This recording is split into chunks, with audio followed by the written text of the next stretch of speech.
Continue गर्न चाहे यहाँनिर 3वटा कुरा गरेको छ अनि 3वटा कुरा गर्दै गर्दाखेरि चाहिँ इजिकेलले 3वटा कुरा भेट्यो मैले 3वटा कुरा भेटाएँ 3वटा कुरा भेट्दै गर्दाखेरि चाहिँ जहिले पनि हामीले एउटा धाँधोमा उभिदिने मान्छे मात्र हामीले बुझेका थियौँ यो वचनबाट तर मैले के भेटेँ सुरुवात चाहिँ कहाँबाट गरेको छ भने निर्माण भन्नेबाट सुरु गरेको छ तर सबैजनाले पढ्छ चाहिँ कहाँबाट सुरु गर्छ भने धाँधोमा उभिदिने मान्छे भनेर त्यहाँबाट सुरु गर्छ तर मैले यो वचन राम्रो पढ्दै गर्दाखेरि चाहिँ पर्खाल निर्माण गरिदिने मान्छेबाट मैले सुरुवात गरेँ परमेश्वरले निर्माण गर्ने मान्छेलाई खोज्दै हुनुहुन्छ अनि परमेश्वरले निर्माण गर्ने मान्छे चाहिँ आजको दिनमा परमेश्वरले उठाउँदै हुनुहुन्छ आमेन अनि त्यो निर्माण गर्ने मान्छेलाई चाहिँ लास्ट डेजमा परमेश्वरले यस्तो महिमालाई ल्याउँदै हुनुहुन्छ अनि त्यो महिमालाई बोक्ने मान्छे चाहिँ को हो भन्दा त्यो जस भित्र चाहिँ हङ्गर छ जस भित्र चाहिँ भोग छ जसले चाहिँ मान्छेले मलाई के भन्छ मान्छेले मलाई जेसुकै भन्नुहोस् मलाई हर्मन मन पर्यो यो भिजन छ हर्मनको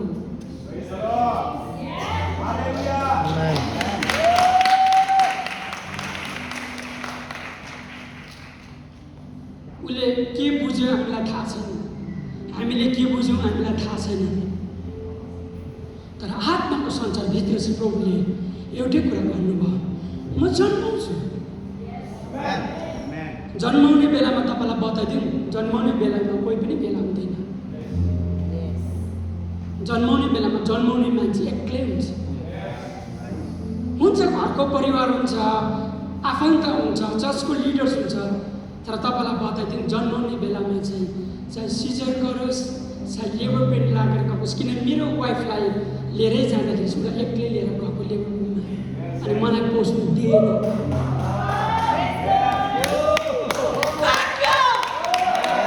अनि यो सेवाकाईभित्र जन्माउँदै गर्दाखेरि चाहिँ एकजना मान्छे खडा भयो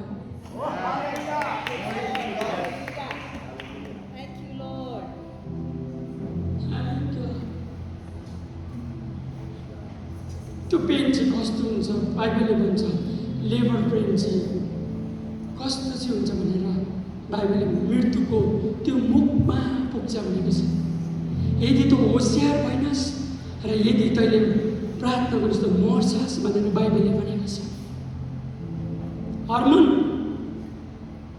अनि दिल्लीको पास्टर्सलाई अनि पास्टर आमालाई अनि यहाँ उहाँका लोकल्स लिडरलाई म एउटा कुरा भन्न मन पराउँछु जतिजना तपाईँ चर्चभित्र यो सेवाकाईभित्र आउनुभयो म भन्छु सिलोङमा के कुरालाई जन्मिनु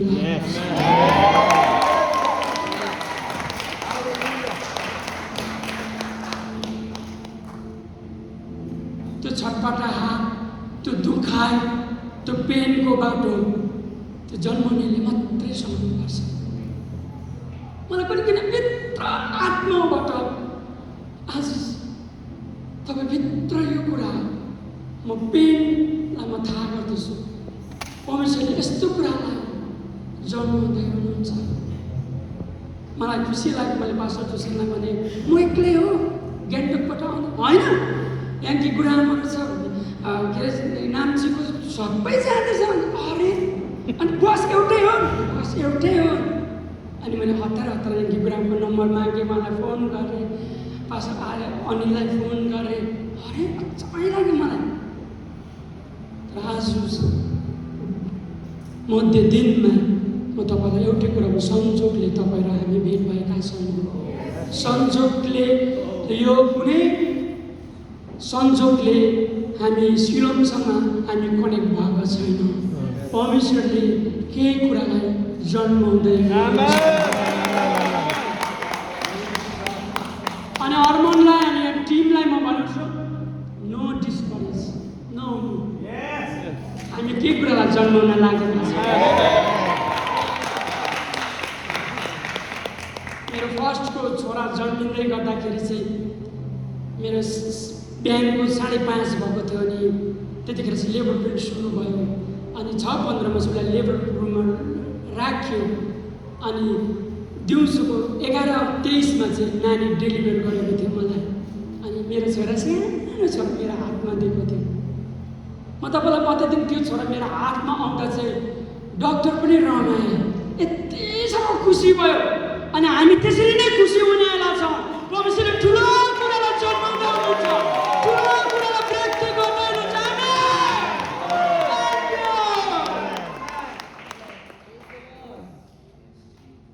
पर्खाललाई निर्माण गर्ने मान्छे परमेश्वरले जन्माउँदै हुनुहुन्छ।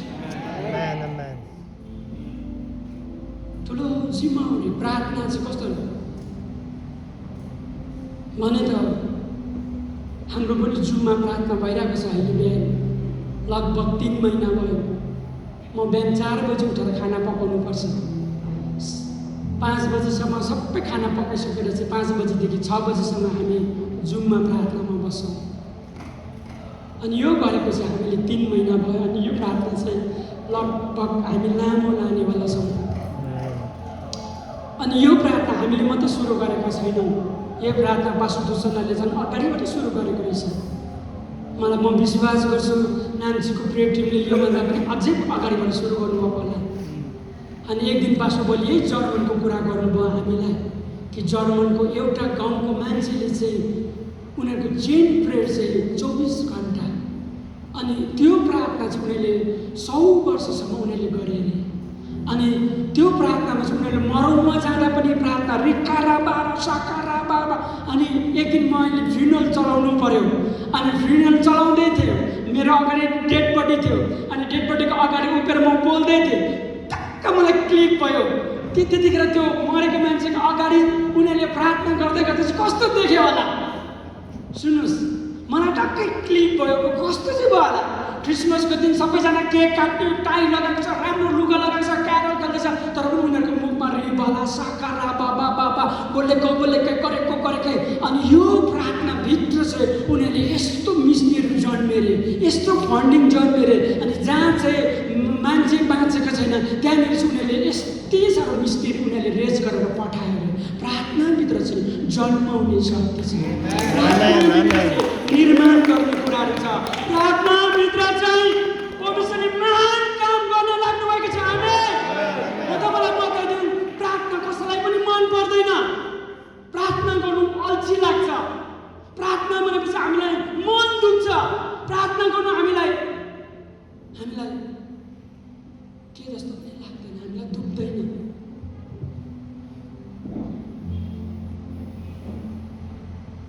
किन चाहिँ प्रभुले हृदयको कुरा गर्दै हुनुहुन्छ। अनि प्रभुले भन्दै हुनुहुन्छ पर्खाल निर्माण गर्ने दिने देश नेसन म तर नष्ट नहोस् भनिदे भनेर एकजना मान्छेको मलाई खाँचो छ। तर दुःखलाग्दो कुरा मैले पाएन।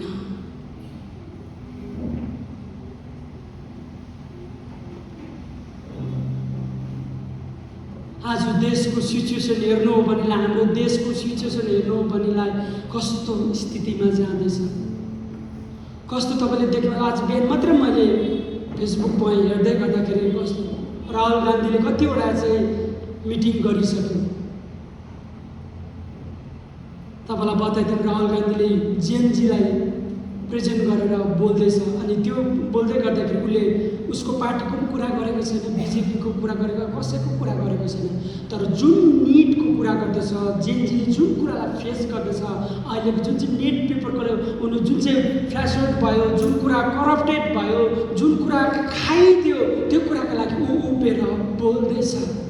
सुन्नुहोस्, देश कस्तो एकपट्टिबाट महँगाई बढेर जाँदैछ। अनि म तपाईँलाई बताइदिउँ, भत्किनु भनेको चाहिँ यो बिल्डिङको कुरा गरेको होइन। भत्किनु भनेको चाहिँ ल्यान्डस्लाइडको कुरा गरेको होइन। भत्किनु भनेको एउटा मान्छे भत्किनु भनेको चाहिँ कति साह्रो शक्तिशाली कुरा हो, कति साह्रो दुःखलाग्दो कुरा हो। हिजो राति हामी सिलोङको पुलिस बजारको त्यहाँनिर हामी घुम्दै थियौँ। बेलुका हामी चिया खानको लागि हामी घुम्दै थियौँ। अनि ग्रुप बनाएका केटाकेटी, हामी जस्तो यङ केटाकेटी मस्त मातिरहेको छ पनि त्यो मस्तको बिचमा प्रभुकै गीत गाइरहेको थियो। राजाको राजा भनेर मस्त उनीहरूले के गीत गाउँदैछ थाहा छैन, मस्त छ। नट ओन्ली सिलोङ, त्यस्तो जेनजी चाहिँ त्यस्तो फ्रस्ट्रेसन युथहरू चाहिँ वर्ल्डभरि नै छ। कसले रिच आउट गर्ने? भत्किनु चाहिँ कस्तो? म तपाईँलाई बताइदिउँ, यस्तो दिन पनि भयो, तपाईँलाई कस्तो लाग्छ मलाई थाहा छैन, तर हाम्रो आँखाको अगाडि डेड बडी लिएर जाँदा हामीलाई अलिकति पनि दुख्दैन।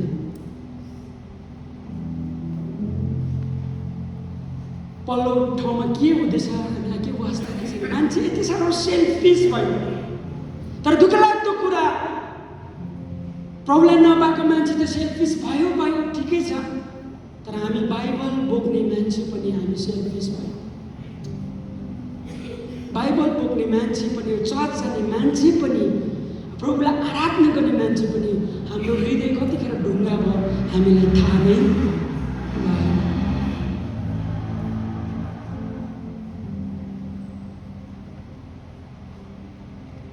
इजिकिएललाई परमेश्वरले त्यसै भनेको होइन। मैले एउटा मान्छे भेटिनँ। नभेट्नुको कारण के थियो भन्नुहोस् त? हृदय चाहिँ के भइसकेको थियो भन्नुहोस् त? ढुङ्गा।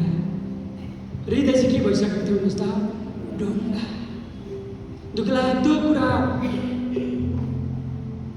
हामी कसलाई प्रभुले चलाएको छ? को छ फेमस यो दिनहरूमा?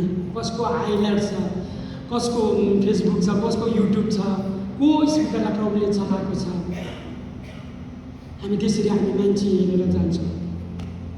तर म तपाईँलाई गहिरो कुरा बताइदिउँ, नेपाली चर्च अब चाहिँ समय चाहिँ नेपाली चर्चको आयो। हामी चाहिँ त्यो जाति हौँ, हामी चाहिँ त्यो गोर्खाली जाति हौँ। मार्न भन्दाखेरि चाहिँ खुकुरीमा चाहिँ मार्न, गोर्खालीलाई मार्न भन्दाखेरि चाहिँ, कमान्डरले मार्न भन्दाखेरि चाहिँ रगत पुस्ने जाति अरे नि त। कतिखेर मारेर आयो थाहै थिएन अरे नि त। अनि खुकुरीको रगत चाहिँ पुस्दै थिएन नि त। हेरेकै हामी त्यस्तो जाति हो।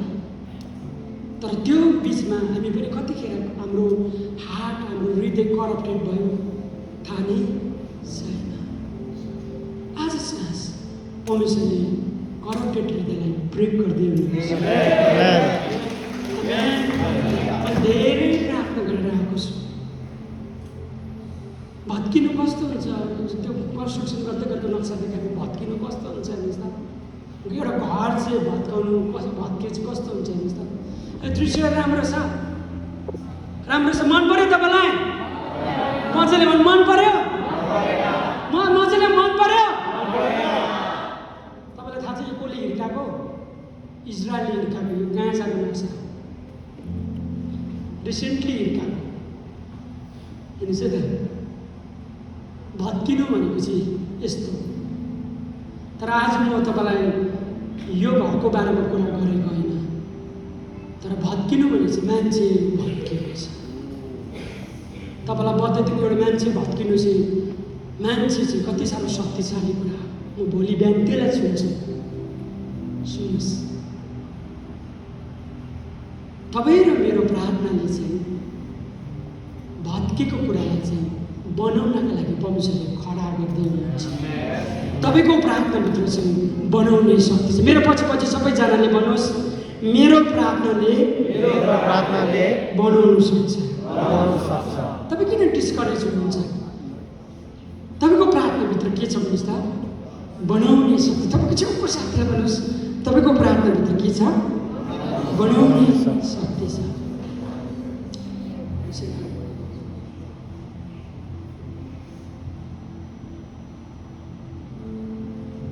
अनि त्यो बनाउने मान्छेलाई परमेश्वरले खोज्दै हुनुहुन्छ।